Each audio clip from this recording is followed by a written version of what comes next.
Hey guys, I want to welcome you to the weekly Wednesday for the Financial Freedom newsletter, where every week, every Wednesday, we delve into something inspirational, motivational, something excerpt taken from the Financial Freedom weekly newsletter. Wherever you are, if you're listening on Spotify, on iTunes, Google, be sure to click the like, subscribe, share, comment. And without ado, let's get into the show. Hey guys, welcome to this week's podcast episode for the Financial Freedom Podcast.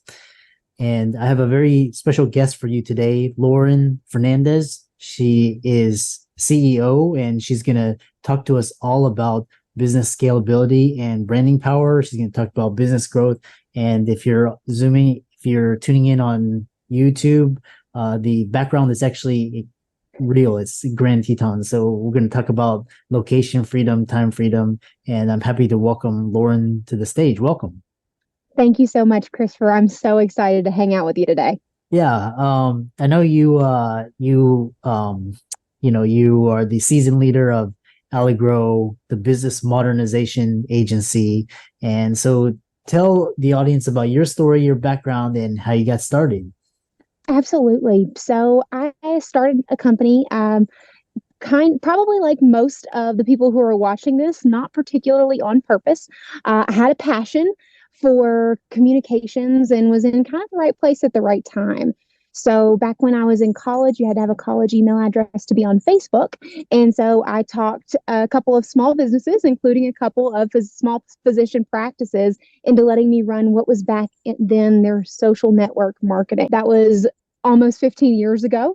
And today I run Allegrow. We're a very successful, what we call a business modernization agency. We help our clients with 4 core areas of their business. So obviously, culture is a huge piece of the success of any organization. So we start from a culture perspective. We look at how does your brand align with your culture? And then also, of course, recruitment, especially in the healthcare industry, is so critical right now. So supporting recruitment initiatives and then also marketing solutions. So we look at it from a very holistic perspective to help our clients grow. Yeah, I love that. And I love your energy, your passion. So we'll talk about what are marketing strategies for fast growth companies. What are your thoughts on that? Sure. Well, everything with a marketing strategy is all about aligning what you're trying to communicate to a story that really resonates and connects.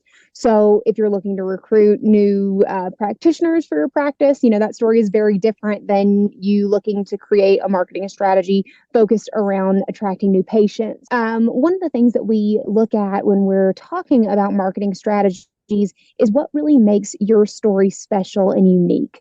You don't want to be, just another orthopedic whose message looks exactly the same as the one down the road. Otherwise, your marketing dollars are not only benefiting you, they're benefiting, your competition as well. So we really do a deep dive and say, what are the specialties that you bring to the table that your competition doesn't? What makes you special?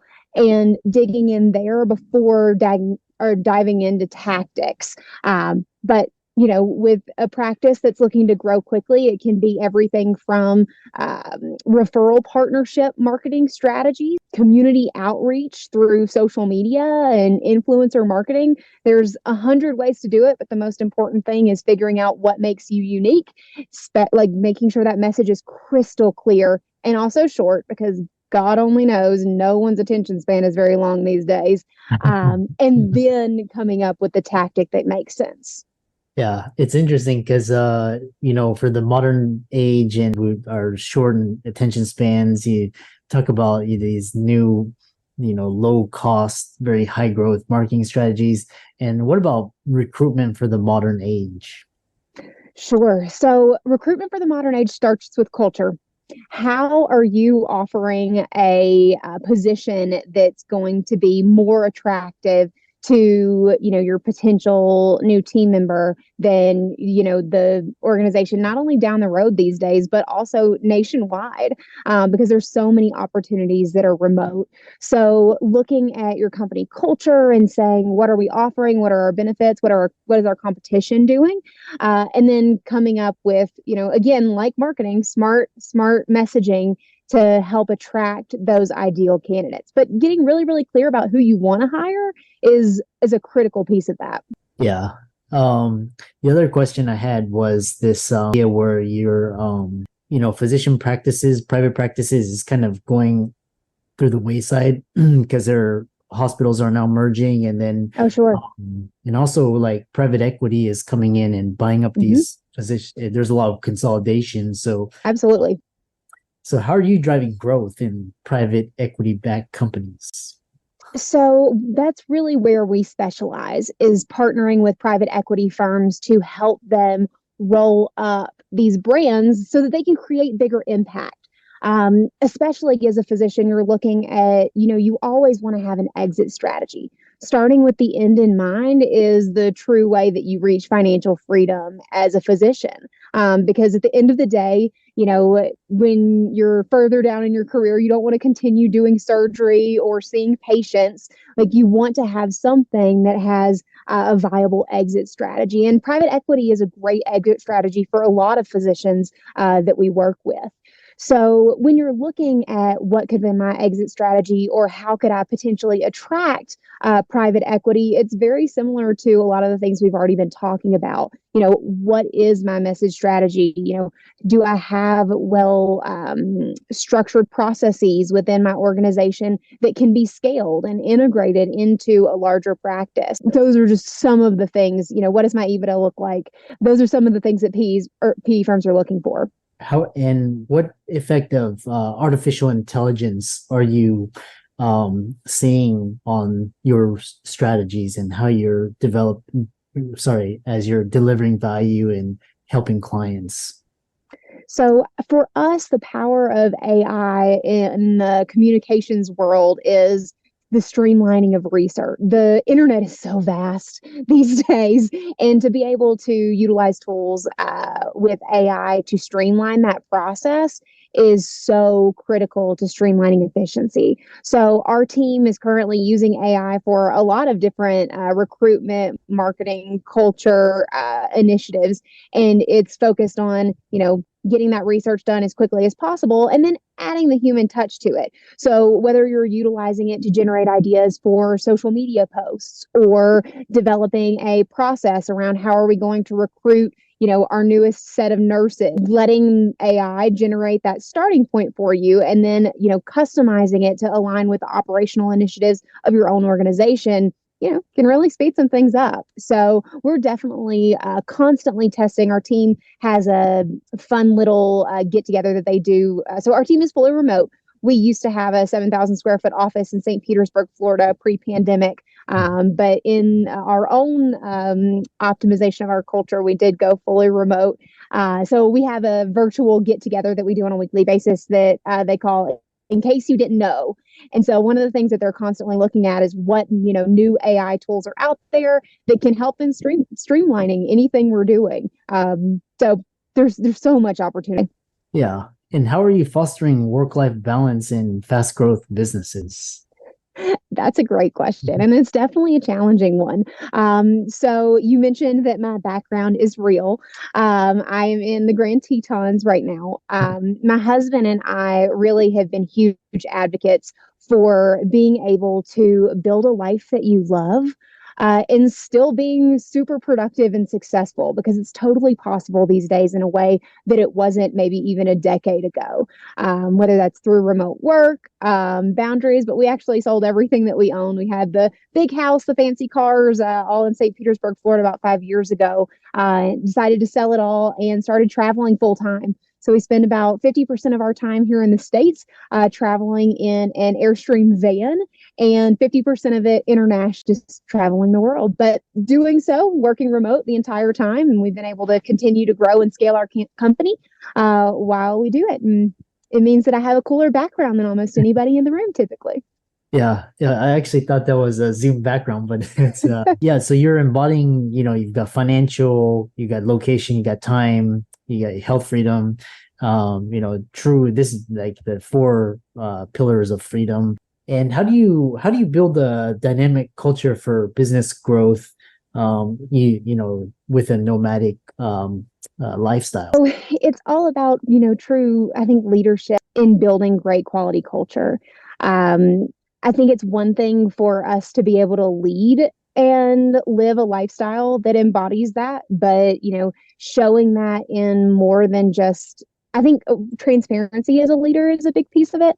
So, for example, when our team, comes on calls, I'm not always dressed up like this. I'm a big believer in how important your health is. And so I'm a big marathoner. And so some mornings, if I have a long run, I'm coming into our team's, daily huddle stand up. My hair is in a bun and I am sweaty and gross, but I can still perform at the exact same level doing that, taking care of my health.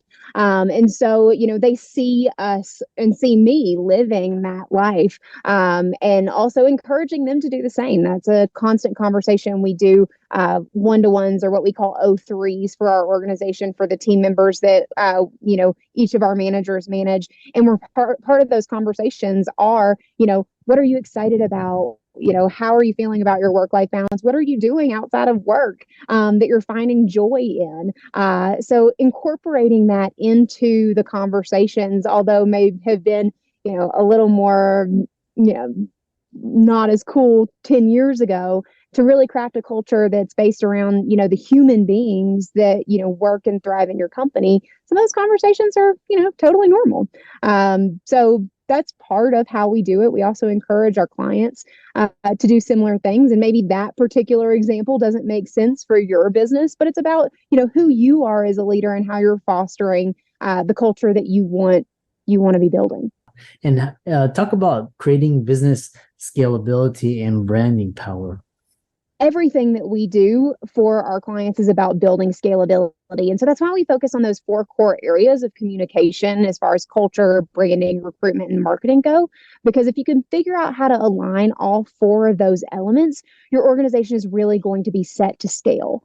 It's not an easy thing to do. It's not an overnight thing to do. What we look at is we say, okay, where are our biggest opportunities within those four areas to make the biggest impact the fastest?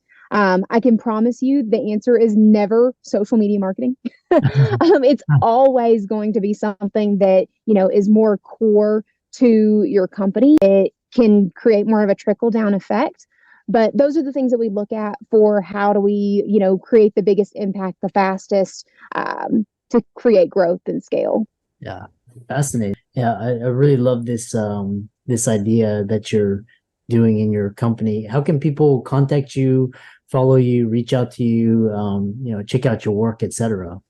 Sure. So you can find us at Allegrow.com. Of course, we're on all of the fun social media channels as well.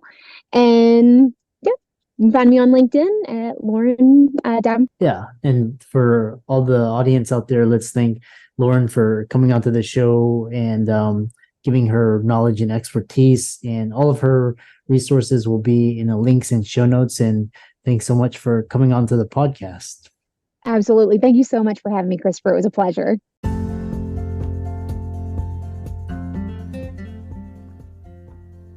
I hope you really enjoyed that wonderful, inspirational, motivational piece. Again, wherever you are listening, if you liked it, be sure to like, comment, share, subscribe. We're on everywhere: Spotify, iTunes, Google, Amazon, Audible. And without much ado, be sure to thank this show's sponsors, and we'll see you next week.